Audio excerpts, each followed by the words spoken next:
الحمد لله وكفى وسلام على عباده الذين اصطفى أما بعد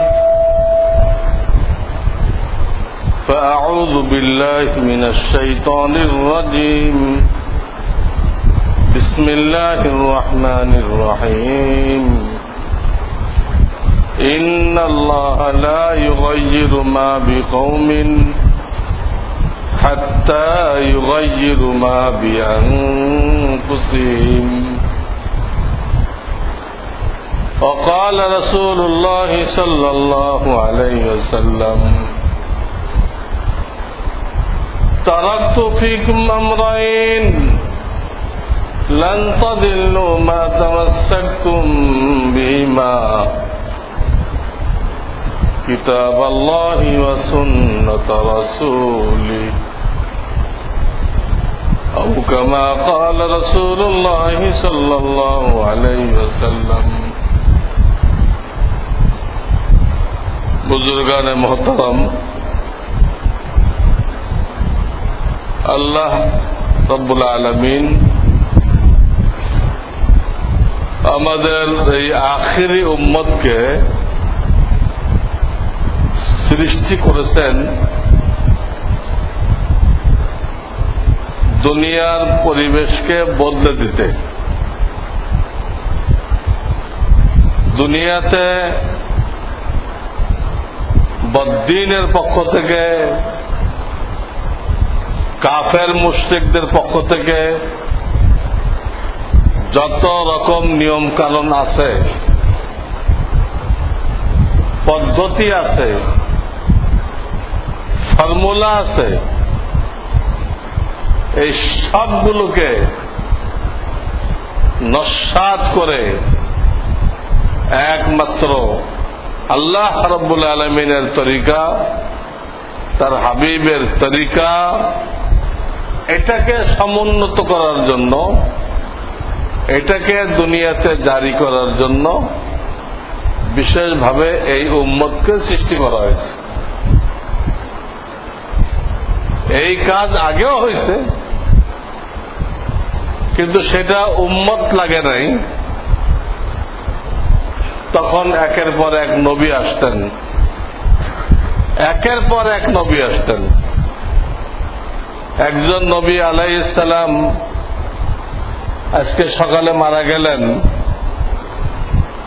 বিকাল পর্যন্ত আরেকজন মানুষকে আল্লাহ তাআলা নবুয়ত দান করলেন।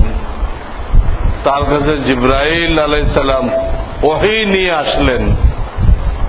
তিনি আল্লাহর পক্ষ থেকে নবী হওয়ার ঘোষণা করলেন।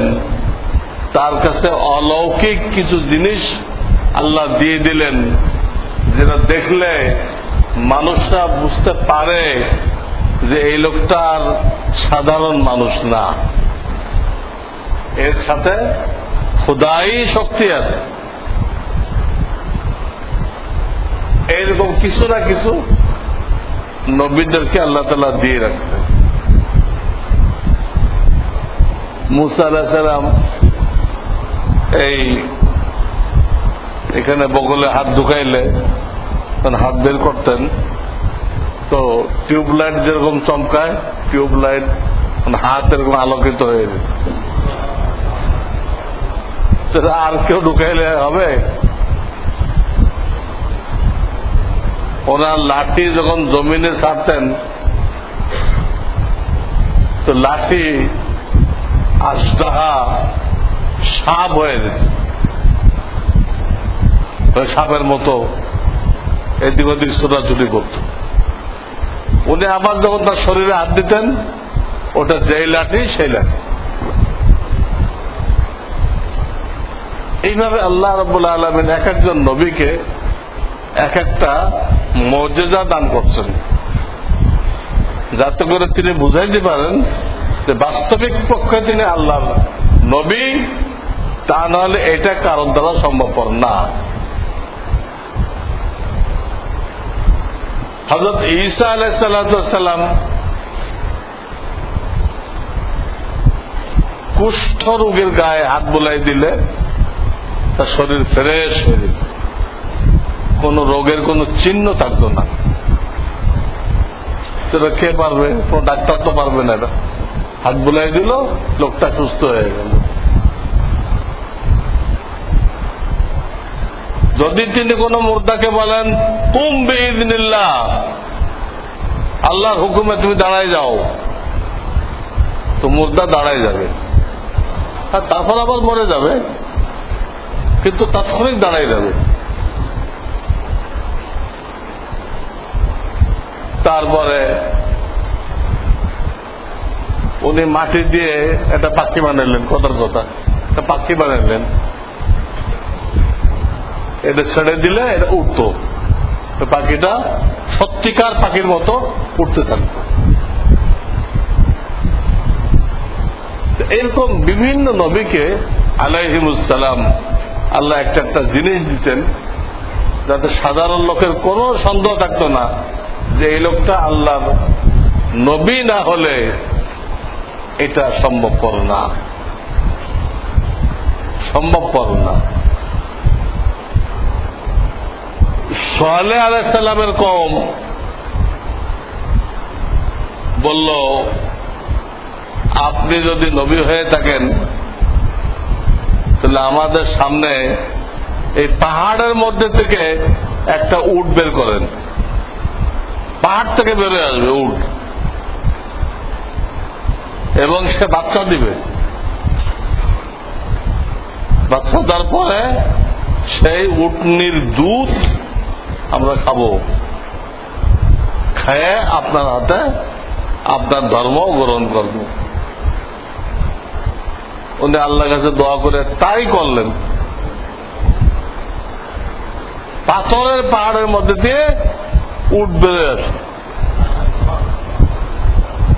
তো আল্লাহ রাব্বুল আলামিন এইভাবে এক এক নবীকে আলাইহিস সালাম এক একটা মুজিজা দান করছেন এবং তাকে দিয়ে হক কায়েম করছেন, বাতিলকে মিটাই দিচ্ছেন। সর্বশেষ পাঠাইছেন আমাদের নবী মুহাম্মদুর রাসূলুল্লাহ সাল্লাল্লাহু আলাইহি ওয়াসাল্লাম। ওনাকে আজীব আজীব ঘটনা আল্লাহ তাআলা দিয়েছেন, যা কোনো মানুষ পারবে না,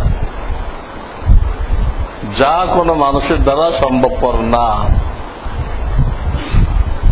কাফেররা চাইছিল আপনি আঙ্গুল দিয়ে ইশারা করবেন, চাঁদ দুই খণ্ড হয়ে যাবে, এটা যদি পারেন তাহলে আমরা মুসলমান হব।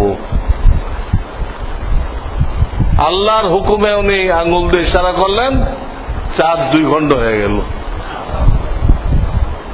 যা আজকে কাফেররাও স্বীকার করতেছে। এটা কি কোন জাদুঘরের দ্বারা সম্ভব? এটা নবীর দ্বারা সম্ভব, যার সাথে খোদাই শক্তি আছে, সব তো আল্লাহর কন্ট্রোলে, সবকিছু যেন আল্লাহর নিয়ন্ত্রণে। নবী আল্লাহর কাছে চাইলে আল্লাহ সেটা দিতেন, আল্লাহ এটা দিলে আমার লোকেরা মুসলমান হয়ে যাবে, দিচ্ছেন। তারপরও অধিকাংশ লোক মানে নাই, অধিকাংশ লোক মানে নাই। এরকম অনেক ঘটনা ঘটছে। ইমাম বুখারী রাহমাতুল্লাহ আলাইহি এইসব ঘটনাগুলো এক জায়গায় জমা করছেন, ওই অধ্যায়ের নাম দিচ্ছেন বাবু আলামাতিন নবুওয়াত। বাবু আলামাতিন নবুওয়াত, নবুয়তের যে চিহ্ন আছে ওনার কাছে, হ্যাঁ, তার অধ্যায়। সেখানে এইসব ঘটনা এক জায়গায় করে দিচ্ছেন, এক জায়গায় করে দিচ্ছেন। এক পেয়ালা দুধ আসছে হাদিয়া, 70 জন লোক না খাওয়া, 70 জন লোক না খাওয়া। হযরত আবু হুরায়রাকে বললেন সবাইরে খাও, পেট পুরে খাইতে বলো। উনি তো মনে মনে খুব ঘাবড়াই দিচ্ছেন, আমি তো আর কিছু পাবো না। উনি বেশি ক্ষুধার্ত বলতেছেন না, মনে মনে বলতেছেন যে এক পেয়ালা দুধ 70 জন খাওয়ার পরে আমার ভাগে আর কি থাকবে। সবাইকে খাওয়াই আসলেন। খাওয়ানোর পরে নবীজি সাল্লাল্লাহু আলাইহি সাল্লাম ওনাকে খাইতে বললেন। উনি খাইলেন। নবীজি আবার হুকুম করলেন, আরো খাও। ওই জন্য মনের মধ্যে সন্দেহ ছিল, এটা নবীজির ইলহাম হয়ে গেছে। তো এটা কি কারোর দ্বারা সম্ভবপর? এক পেলা দুধ তো একজনেরই পেট ভরে না, তো 70 জন খাইল, কারোরই শর্ট পড়ল না। তো অসংখ্য ঘটনা ওই অধ্যায়ের মধ্যে ইমাম বুখারী রাহমাতুল্লাহ আলাইহি জমা করে দিচ্ছে। তো বলতেছিলাম আগের জামানার এই জামানার পার্থক্য এই, হক বাতিলের পার্থক্য করার জন্য আগে আল্লাহ আম্বিয়া কেরাম দ্বারা কাজ নিয়েছেন, নবীদের মাধ্যমে কাজ নিয়েছেন। সর্বশেষ মুহাম্মদ রাসূলুল্লাহ সাল্লাল্লাহু আলাইহি সাল্লামকে দিয়ে কাজ নিয়েছেন। ওয়াল্লাযী আরসালা রাসূলাহু বিল হুদা ওয়া দীনিল হক লিইয়ুযহিরাহু আলাদ দীনি কুল্লিহি ওয়ালাউ কারিহাল মুশরিকুন। আমি আমার রসুলকে পাঠাইছি হেদায়াত দিয়ে এবং সত্য দিন দিয়ে পাঠাইছি। লিইয়ুযহিরাহু আলাদ দীনি কুল্লিহি, যাতে এই সত্য দিন পৃথিবীতে বাতিলের পক্ষ থেকে যত দিন চালু আছে, ধর্ম চালু আছে, সবগুলোকে পিছনে ফেলে এটা সমুন্নত হয়, এটা জয়ী হয়। লিইয়ুযহিরাহু আলাদ দীনি কুল্লিহি ওয়ালাউ কারিহাল মুশরিকুন। যদিও এতে মুশরিকিনদের চেহারা কালো হয়ে যাবে, তাদের ধর্ম মিটতে থাকবে, অচল হয়ে যাবে, অচল হয়ে যাবে। কেন কুফরি শক্তি আজকে আমাদের উপরে এত জুলুম করতেছে কেন? এর একটা মূল কারণ হল খোদ ওই কুফরি শক্তির দেশে গণহারে লোকজন মুসলমান হয়ে যেতেছে। গণহারে তারা ঠেকাইতে পারতেছে না। তারা 24 ঘন্টা তাদের প্রচার যন্ত্রগুলো এই কাজে নিয়োজিত রাখছে যে মুসলমান মানে একটা রক্ত পিপাসু জাতি, একটা জঙ্গি জাতি, এদেরকে মুসলমান বলা হয়। এই কথাটাকে বিভিন্ন আঙ্গিকে প্রচার করার জন্য তাদের প্রচার যন্ত্রগুলো, তাদের গণমাধ্যমগুলো ব্যস্ত রাখছে ইসলামের উপরে আঘাত করার জন্য। রেজাল্ট কি হতেছে? যত আঘাত করতেছে তত জনগণ এই ধর্মটাকে জানতে চাইছে এটা আসলে কি, সত্যিই রক্ত পিপাসু, সত্যিকে খুনি দল এটা। তাদের মধ্যে জানার আগ্রহ আরো বাড়তেছে। তখন তারা বিভিন্ন লাইব্রেরিতে যেয়ে ইসলামিক কিতাব যা পাইতেছে সব খরচ করবেন, খরিদ করে ইসলামকে জানতে চেষ্টা করতেছে। জানার পর দেখে যে এর থেকে ভালো আর কিচ্ছু হয় না। তখন তারা স্বতঃস্ফূর্ত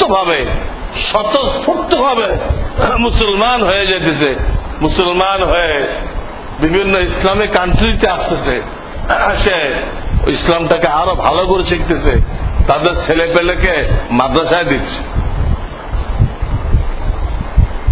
এই যে কাজটা হইতেছে, ব্যাপক হারে হইতেছে, চাই লন্ডন বলেন চাই আমেরিকাতে বলেন। ওরা ভয় পাইতেছে যে আগামী 50 বছরের মাথায় ইসলামী স্টেট হয়ে যেতে পারে, মুসলমানদের একটা দেশ হতে পারে। তারা বড় পরেশান আছে, তাদের দেশ নিয়ে তারা খুব পরেশান। এই আক্রোশে তারা বিভিন্ন দেশে বিভিন্ন কৌশল করে তারা মুসলমানদের মধ্যে হানাহানি লাগাই দিচ্ছে, মারামারি লাগাই দিচ্ছে, নানান ইস্যু তৈরি করতেছে। তারাই ইস্যু তৈরি করতেছে, তারাই গ্রুপ বানাই দিচ্ছে, যে মুসলমানদের মধ্যে লড়াই করাইতেছে। তারাই আবার অস্ত্র বিক্রি করতেছে। দুই গ্রুপ করলেও তারা, লড়াই লাগাইলেও তারা, অস্ত্র বিক্রি করলেও তারা। তাদের পলিসি এমন আশ্চর্য যে আপনি চিন্তাও করতে পারবেন না তাদের পলিসি। আমি একটু ইশারা করি, একটা লোকেরা দেখলো যে ইসলামের খুব আবেগ আছে আর ওটা সাদা সিধাও আছে, এরা লোক খুঁজে বের করে তাদেরকে বেশ কিছুদিন ধরে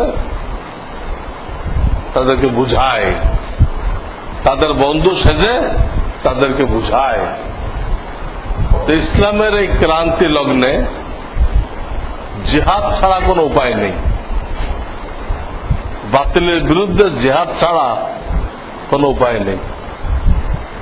ইহুদিদের এজেন্টরা কোন একটা মুসলমান আলেমকে বুঝাই দিচ্ছে, কোনো উপায় নেই। তো বারবার বলার কারণে তারও দেমাগে ধরতেছে, ঠিকই তো ইসলামের যে জিহাদের কথা বলছে, জিহাদ তো করা দরকার, কেমনে করা যাবে?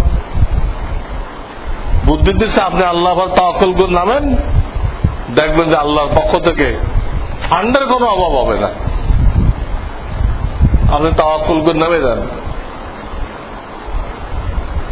তো ইংরেজদের ফর্মুলা অনুযায়ী উনি তাওয়াক্কুল করে নামে যেতেছে, ঠিকই ফান্ডের কোনো অভাব হইতেছে না, বিভিন্ন দিক দিয়ে ফান্ড আসতেছে,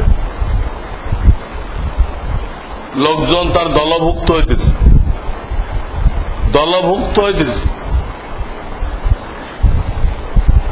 এইভাবে বিরাট একটা গ্রুপ জন তৈরি হয়ে গেল। তাদেরকে দিয়ে কিছু অপারেশন করাই দিচ্ছে, অমুকখানে ই হবে, হ্যাঁ এই গুনাহ হবে, তোমরা ওখানে এই করো, ওদেরকে পুলিশও শিখাই দিচ্ছে। হয় বোমা বুঝতে রাখো, না হয় ওখানে যে গ্রেনেড হামলা করো, করে যারা যারা আল্লাহ নাফরমান আছে সব দুনিয়াতে বিদায় করে দাও, এগুলো ওরা করাই দিচ্ছে। একটা পর্যায়ে যায় ওরাই আবার সরকারকে রিপোর্ট করতেছে, অমুকখানে ইসলামের নামে বহু জঙ্গি তৈরি হয়ে গেছে, তাদের কাছে অনেক অস্ত্র আছে এবং তাদের সংগঠনে অনেক লোকজন দাখিল হয়ে গেছে। সংগঠনের পুরো তালিকা তো শুরুতেই তাদের কাছে। সংগঠনটা যেদিন জন্ম নিছে ওদের হাতেই তো জন্ম নিছে, ওদের সদস্য কালেকশন হয়েছে, সব তালিকা ওদের কাছে আছে। এই পুরো তালিকা তারা উঠাই দিচ্ছে কার কাছে? সরকারের কাছে। সরকারের লোকেরা সব ধরতেছে, ধরে বিরাট বাহাদুরি, আমাদের বাহিনী কামিয়াব, সব জঙ্গি খুঁজে বের করলে হয়েছে। আরে কে খুঁজে বের করে দিল? যারা তৈরি করছে তারাই লিস্ট দিচ্ছে। এই বাহিনীটাকে যারা তৈরি করছে তারাই লিস্ট দিচ্ছে।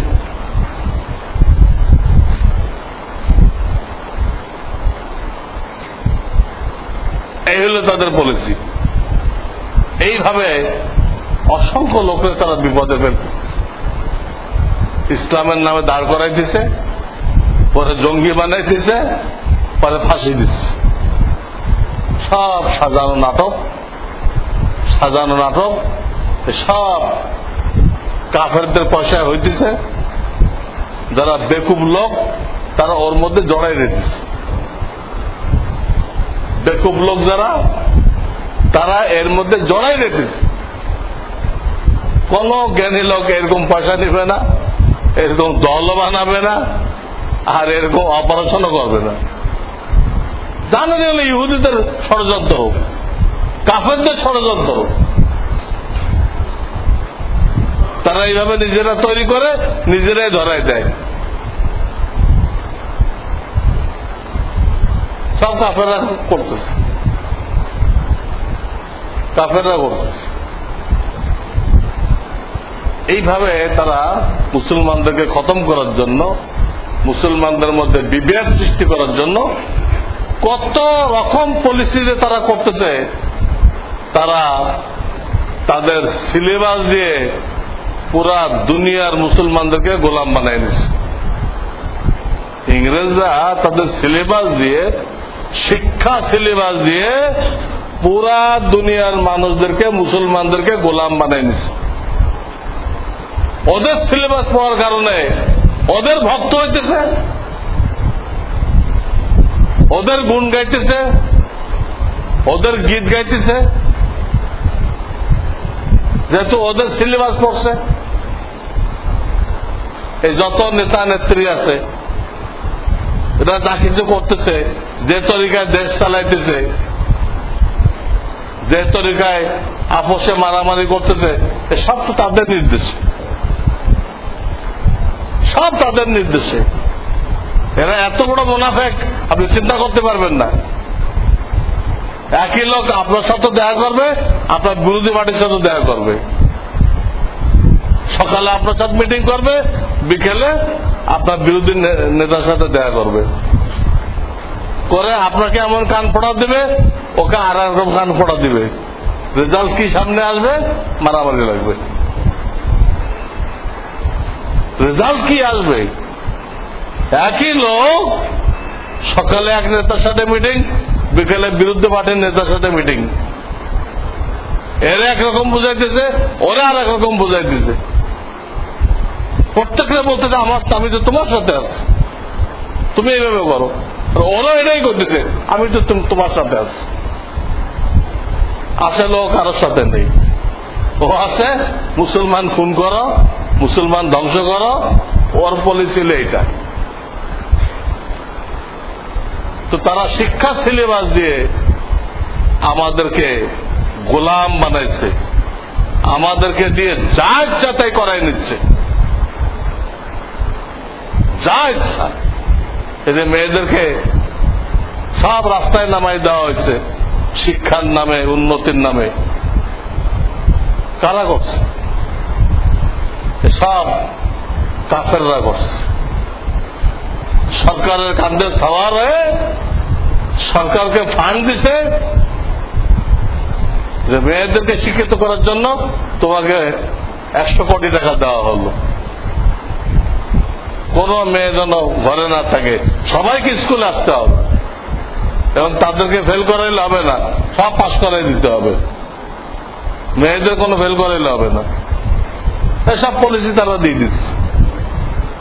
এইভাবে আমাদের মেয়েরা আর ঘরে থাকতেছে না, সব বাইরে চলে আসতেছে।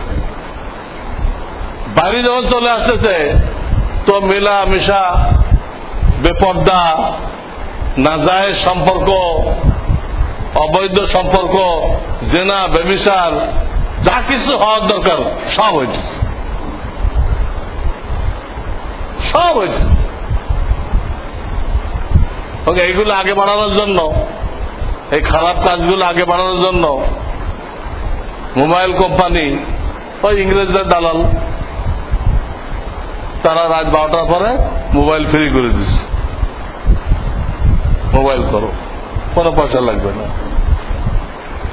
এই নাজায়েজ কাজকে ব্যাপক করার জন্য জন্ম নিয়ন্ত্রণের বডিকে ব্যাপক করে দেওয়া হয়েছে। যে কেউ কিনতে পারে, এক জামানা ছিল ডাক্তারের অনুমতি লাগতো, প্রেসক্রিপশন লাগতো, এখন আর নেই। এখন এই যত বেহুদা খান্দাস মেয়ে, এতে প্রত্যেকের কাছে আছে।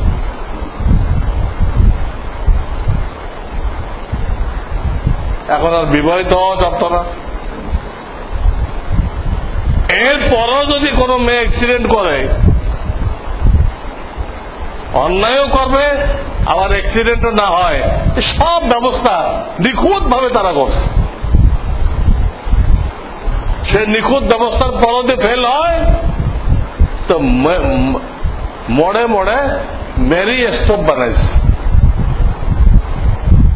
মেরি মানে মরিয়ম, মরিয়ম কুমারী ছিল। এখানে অনেক বাচ্চাও দিবে, কুমারীও থাকবে, কুমারী মাতা।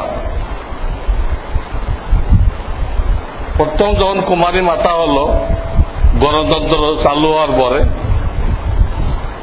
এটা গণতন্ত্র বিশেষজ্ঞদের কাছে পেশ করা হলো, যেটাকে অনুমোদন করা হবে কিনা। প্রথম গণতন্ত্রের আওতায় কুমারীরা যখন মা হলো তখন এর দ্বারা কান্ডারি আছে, কান্ডারিরা গবেষণা করলো যে এটা গণতন্ত্রের অধিকতর নিকটবর্তী, মানে এটা গণতন্ত্রের সাথে খুব বেশি মিল খাইতেছে, খুব বেশি কি হইতেছে, মিল খাইতেছে। কাজে এটা অনুমোদন করা নেহাত জরুরি। তো পার্লামেন্টে এটা অনুমোদন করা হলো। কিছুদিন আগে গোপালগঞ্জে মনে পড়তেছে তো যারও সন্তান আছে, যারও সন্তান জিনা ব্যভিচারের মাধ্যমে তাকে রাষ্ট্রের পক্ষ থেকে লালন পালন করা হবে, সব রকম সহযোগিতা করা হবে। এর জন্য জাতিকে উদ্বুদ্ধ করার জন্য বহু মন্ত্রী মিনিস্টাররা তারা ওইখানে যে অনুষ্ঠান করলো, ওই বাচ্চাকে নিয়ে গর্ববোধ করলো। তা আমাদের সমাজের একটা তারকা, তারকা তো আগে উজ্জ্বল হইত, এখন তারকা হইতেছে অন্ধকার, অন্ধকার তারকা, সমাজের অন্ধকার তারকা। রাষ্ট্রের পক্ষ থেকে যারা সন্তানদেরকে অনুমোদন করা হলো, সব কাফেরদের বলেছি। এই কথাটাই বলতেছিলাম, তারা তাদের শিক্ষা সিলেবাস দিয়ে পুরা মুসলমানদেরকে গোলাম বানায় নিচ্ছে এবং তাদেরকে দিয়ে সব পরিকল্পনা বাস্তবায়ন করাই দিচ্ছে। সমস্ত পরিকল্পনা করতেছে তারা, কিন্তু তারা এখানে আসবে না বাস্তবায়ন করতে। তাদের কাউকে দেখবেন না ময়দানে। বাস্তবায়ন করবে আপনার ছেলে, আপনার মেয়ে, আপনার ভাই। তারাই ওদেরকে মোটা অঙ্কের বেতন পেতেছে আর ওদের স্কিমগুলো বাস্তবায়ন করে দিচ্ছে। এইভাবে তারা পুরা দুনিয়াকে বদলাই দিচ্ছে। আবার মোড়ে মোড়ে লিখে রাখছে, মোড়ে মোড়ে লিখে রাখছে, বদলে যাও, বদলে দাও। অর্থাৎ সবাই নাস্তিক হয়ে যাও এবং বাকিদেরকেও কি বানাই দাও, নাস্তিক বানাই দাও। এটা লিখেও রাখছে মোড়ে মোড়ে। আপনারা দেখছেন, পড়ছেন, কিন্তু তর্জমা কিছুই বোঝেননি। আপনারা অনেকে দেখছেন এই লেখাটা, কিন্তু এর কি তর্জমা, এর তাফসির কি, এই বাক্যটার তাফসির কি। যেহেতু আপনারা কোন হাদিস পড়েন নাই, আপনাদের দ্বারা এর তাফসির করা সম্ভবপর না। এই জন্য আমি এটা তাফসির করে দিলাম। এর অর্থ হল সবাইকে নাস্তিক হওয়ার জন্য, পাশ্চাত্যের গোলাম হওয়ার জন্য, পাশ্চাত্যের অনুসারী হওয়ার জন্য ওখানে দাওয়াত দেওয়া হইতেছে। টেলিভিশনে দেখো আমেরিকানদের লাইফ স্টাইল কি, ওটা তুমি বাস্তবায়ন করো।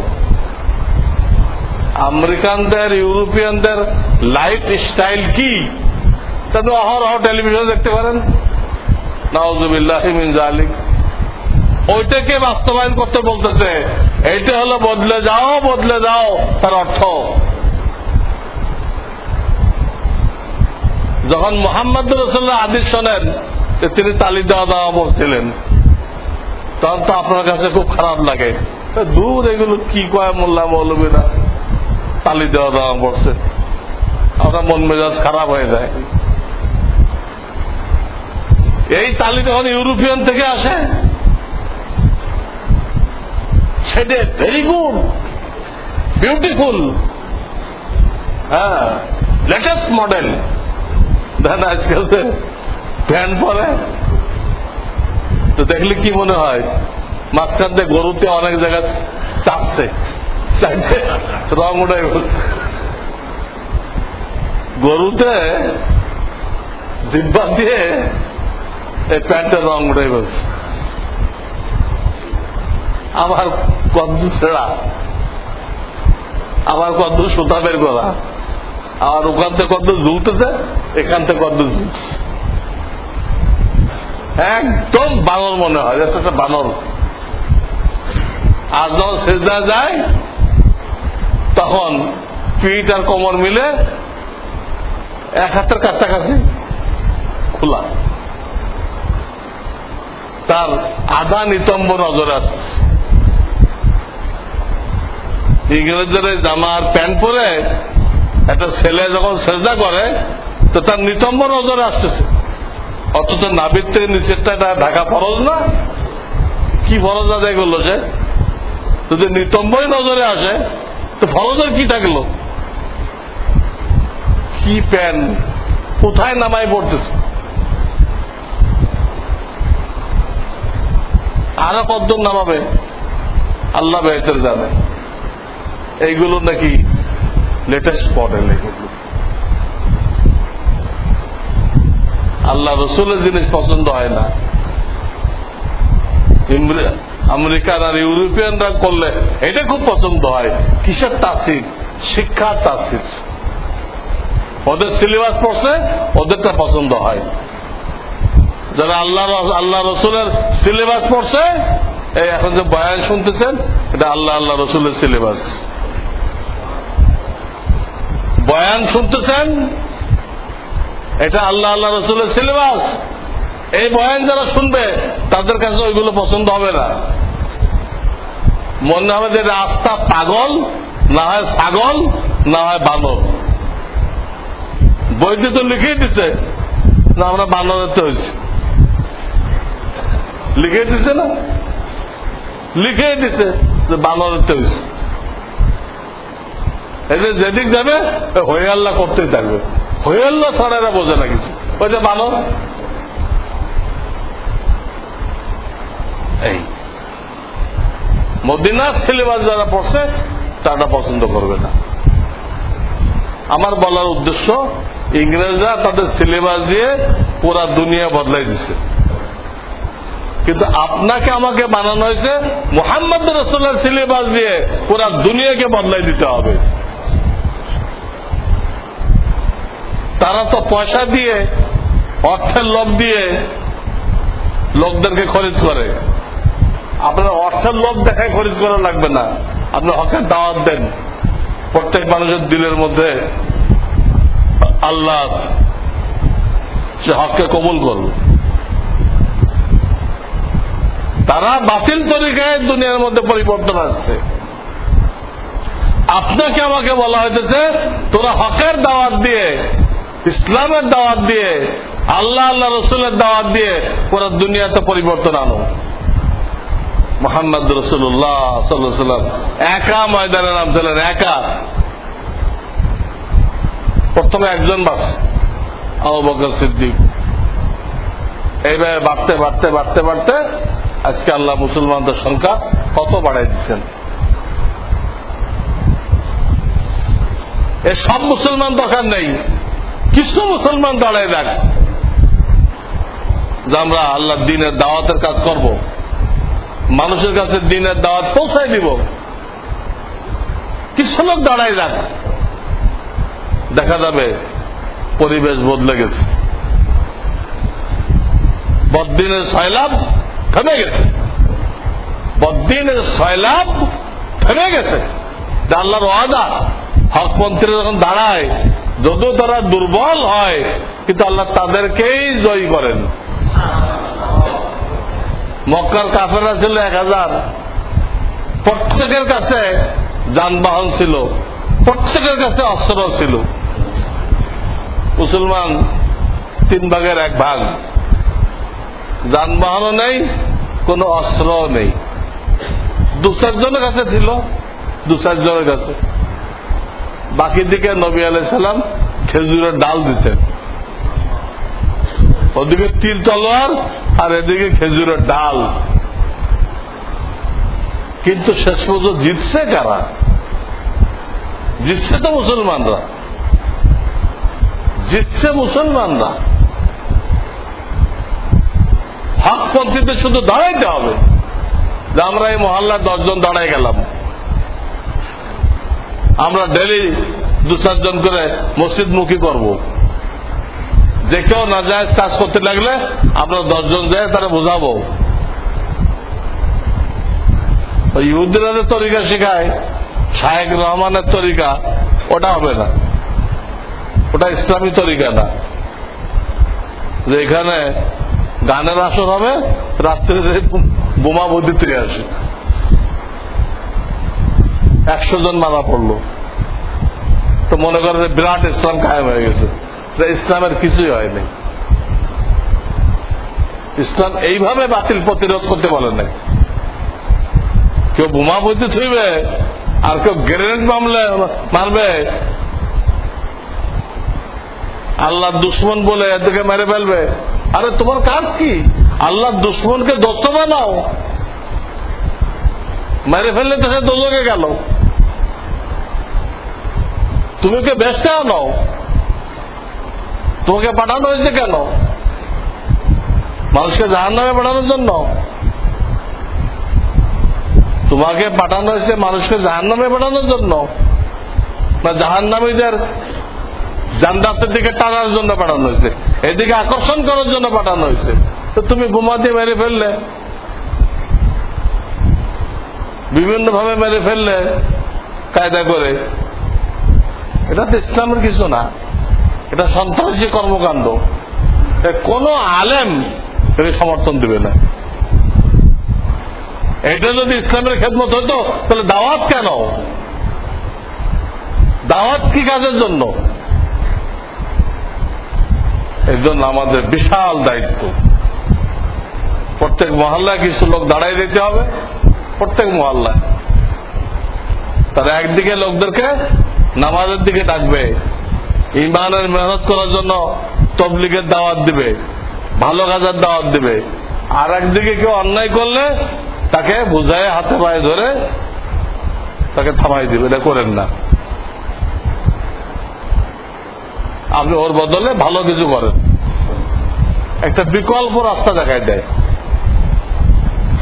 তো বহু জায়গায় আমরাও গেছি, কিছু যুবক প্রত্যেক বছর গানের প্যান্ডেল করতো, কিছু লোক তাদেরকে বুঝাইছে, তাদের বুঝ আসছে, তারা আর গানের প্যান্ডেল করে না।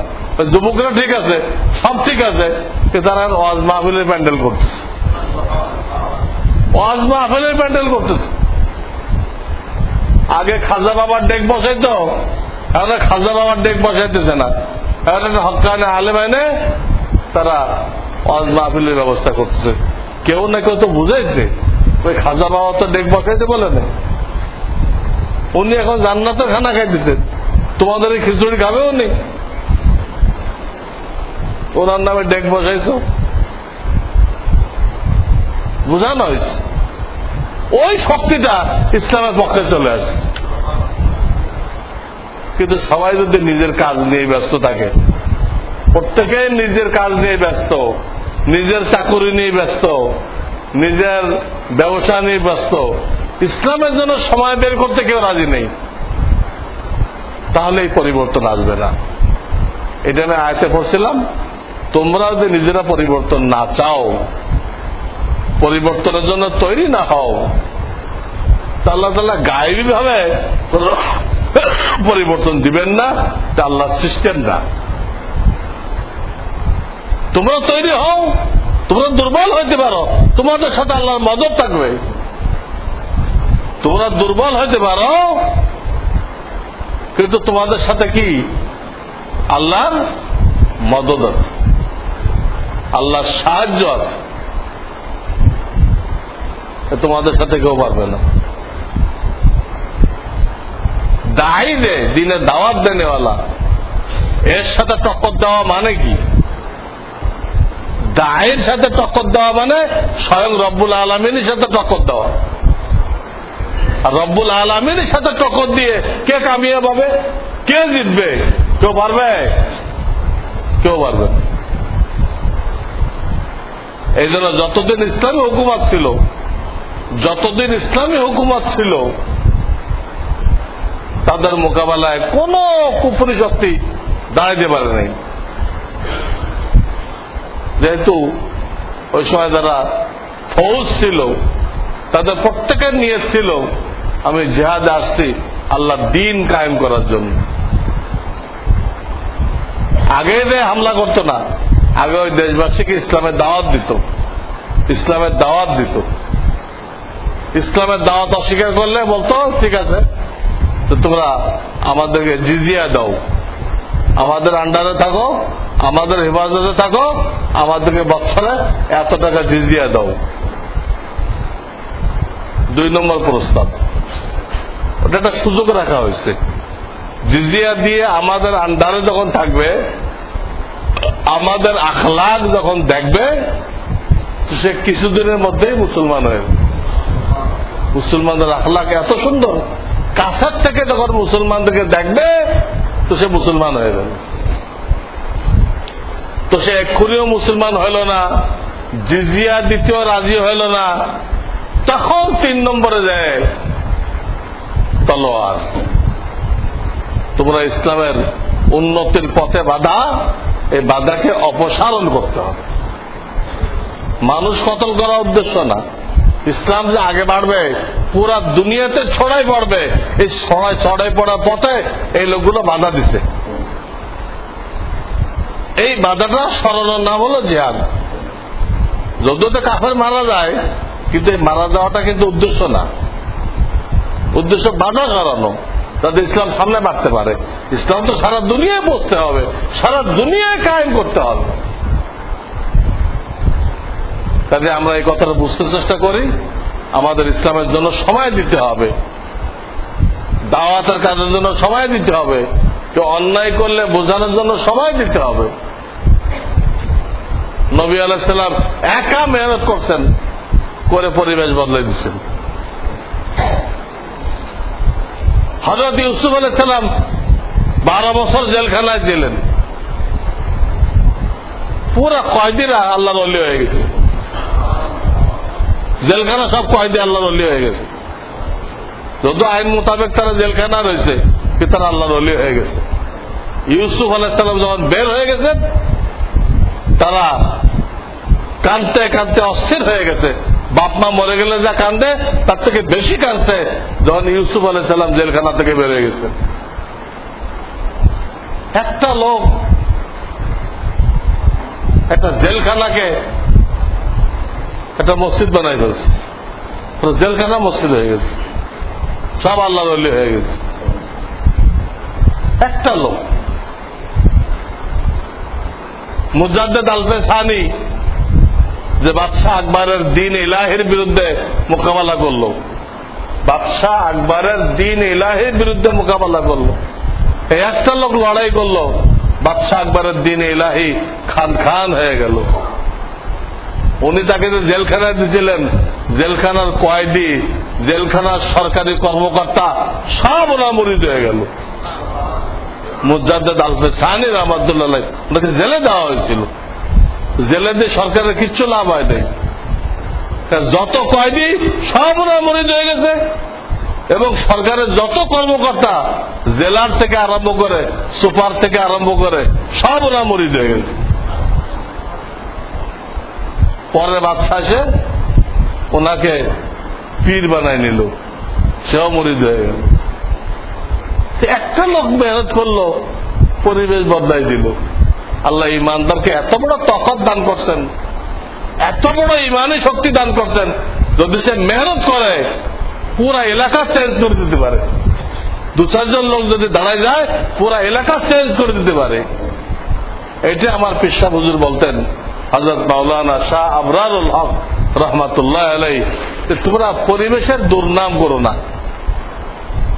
তো পরিবেশ খুব খারাপ হয়ে গেছে, জামানা খুব খারাপ হয়ে গেছে। জামানা আলাদা কিছু না, জামানা তো মানুষটাই তৈরি করে, তারাই সবাই খারাপ কাজ করতেছে, তো জামানা খারাপ হয়ে গেছে। তারা আবার তবলিগে দেয়, আলেমদের কাছে আসে, তারা ভালো হয়ে যাক, তো পরিবেশ কি হয়ে যাবে? এটা মানুষের হাতে। দেখো অটোমেটিক অটো সিস্টেম না এটা। তো আমরা সবাই মিলে চাইছিলাম ভালো, পরে খারাপ হয়ে গেছে। এলাকায় সবাই মিলে চাইছিল যে আমাদের এলাকার পরিবেশ ভালো হোক, পরে খারাপ হয়ে গেছে। এরকম তো না। সবাই যদি ভালোর জন্য চেষ্টা করে, সবাই যদি ছেলেপেলেকে দিনই শিক্ষা দেয়, পরিবেশ ভালো করতে গেলে তো ছেলেপেলেকে দিনদার বানাইতে হবে। আমাদের পরে তারাই তো আসতেছে, তারাই তো হাল ধরবে। আমি যত হাজি গাজি হই, তারা দিলাম ইংরেজদের ফ্যাক্টর দিতে। আমি হাজি গাজি কাজী সব আমি, কিন্তু আমার ছেলে হয়েছে পাজি। তো ওই খানদানের দিন থাকবে না। যে খানদানে 24 ঘন্টা তেলাওয়াত হতো, ওই খানদানে 24 ঘন্টা মদ খাবে আর টেলিভিশন দেখবে। কেন? ছেলেকে তৈরি করে দেয়, ছেলেকে তৈরি করে দেয়, ছেলেকে বদ্দিনের হাতে তুলে দিছে, ছেলেকে নাস্তিকদের হাতে তুলে দিছে। তো ওই খানদান থেকে দিন চলে যাবে। সার কথা, আমাদের তৈরি হতে হবে যে আমি নিজেও পরিবর্তন হয়ে যাব দিনের পক্ষে, এবং আমি কিছু না কিছু সময় দিব এবং সাথীদেরকে নিয়ে জামাত তৈরি করব। নবীজি জামাত তৈরি করছিলেন না? হিলফুল ফুজুল কি ছিল? হিলফুল ফুজুল কি ছিল? নবীজি কিছু যুবক নিয়ে জামাত তৈরি করছিলেন। মানুষের ভালো কাজের দাওয়াত দিবে, কেউ জুলুম করলে, অন্যায় করলে তাকে প্রতিহত করবে। নবুয়তের আগে ওটা ভালো কাজ ছিল, ভালো উদ্যোগ ছিল, ওটাই দরকার। আমরা তৈরি হয়ে যাই, আমরা দিনের জন্য সময় বের করি, নিজেও দিনদার হইতে চেষ্টা করি, ছেলে মেয়েকেও দিনদার বানাই, এবং সম্মিলিতভাবে আমাদের এলাকার উপরে, মহল্লার উপরে দিনের দাওয়াতের মেহনত করি। দাওয়াত এত বড় একটা, মনে করেন এয়ার কন্ডিশন, যে কিছুক্ষণের মধ্যেই পরিবেশ বদলাই দেয়। এয়ার কন্ডিশন যেরকম গরম পরিবেশকে ঠান্ডা করে দেয়, দাওয়াত এরকম কুফরি পরিবেশকে, নাস্তিক্য পরিবেশকে ইসলামী পরিবেশ বানিয়ে দেয়। দাওয়াত একটা বড় পাওয়ারফুল জিনিস, এটা আল্লাহ আমাদেরকে দিয়ে রাখছে। আমরা আখিরি নবীর উম্মত হওয়ার কারণে বিনা চাওয়ায় আমরা এই নবীওয়ালা কাজটা পেয়ে গেছি, কিন্তু করতেছি না। পেয়ে গেছি, আপনাকে চেয়ারম্যান বানাই দেওয়া হয়েছে, কিন্তু আপনি একদিনও চেয়ারে বসতেছেন না। তো এটা কার দোষ? আপনার তো বানাই দেওয়া হয়েছে, বসে কাজ করেন, কিন্তু সে চেয়ারে বসতে রাজি নেই, কিন্তু কিছুই হবে না। তো আল্লাহ তাআলা আমাদের সকলকে সহি বুঝদান করুন, আমরা যেন দিনের জন্য সময় বের করতে পারি এবং আমরা সমাজের মধ্যে যেন পরিবর্তন আনতে পারি। ওয়া আখিরু দাওয়ানা আনিল হামদুলিল্লাহি রাব্বিল আলামিন।